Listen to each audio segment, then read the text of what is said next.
Yeah, the research on alternate day fasting, when you go back to the very beginning of that research, it was really more of a calorie cycling program than actual fasting because they had what they call down days and up days. And on the down days, this is the original research that they have done years ago. The down days, you were allowed to have 500 calories. So it was really more of a modified fast, and it was really more of a low calorie day and followed by a day of eating whatever you want. So that's the root of alternate daily fasting protocols. And they found that, think about the body's metabolic rate. If we did a very low calorie diet, like let's say we ate 500 calories a day long term, our body would slow down our metabolic rate because we're adapting. Our bodies adapt to long-term restriction, energy restriction. We know that from all the years of research on diets and low-calorie diets.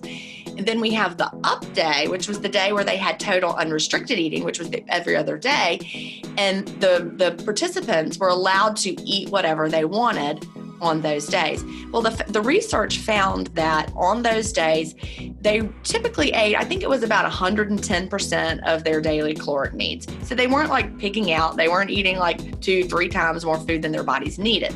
So they were cycling through a day of very low calorie intake, 500 calories, and then the next day they would have slightly more than their basic caloric needs. And so that, we know from overfeeding studies that when you eat more than your body needs, your body upregulates your metabolism.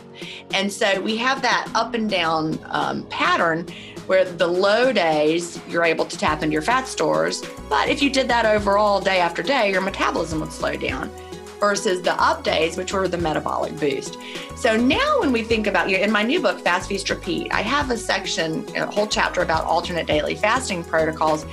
And we're actually fasting for real. We're fasting clean. Like we're not just dividing up 500 calories over the course of the whole day. You can do a complete fast for 36 to 42 hours, something like that.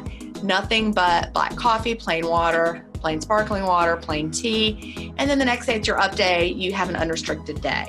And you're not going to worry that you're going to undo it because the research shows that people do not really, even though you may feel like, gosh, that was a lot of food, it's because you're used to maybe more restrictive eating, but it's really not. The research shows that those up days you're not like undoing everything on those days.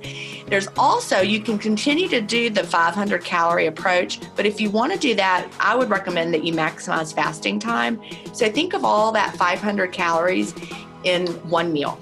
So, and I'm talking like really one meal, short period of time, because 500 calories is not very much. So what you'll want to do is fast clean all day till maybe dinner time, then have 500 calorie meal on that down day, and then start fasting again right after you eat, and then the next day you wake up and it's your up day. So those are the two ways to do a down day: full fast, nothing but clean fast approved beverages, or the second way with having the one small 500 calorie meal.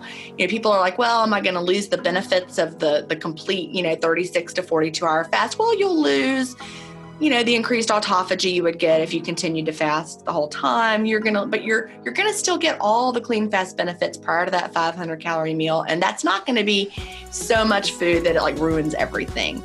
You're not fasting, you can't call it a 36-hour fast because you're eating, in that small period of time. But if you really want to fast clean, that's fine too. Just go 36 hours, 42 hours. And then on the up day, what you don't want to do is restrict. I just mentioned that in the research, the up days were important because they kept the metabolism going. They ate about 110% of their daily caloric needs. So you don't want to just also do one meal a day on the up day, or have a diet meal and then another diet meal, because you're trying to get that metabolic boost. Some people just love this pattern of eating, by the way.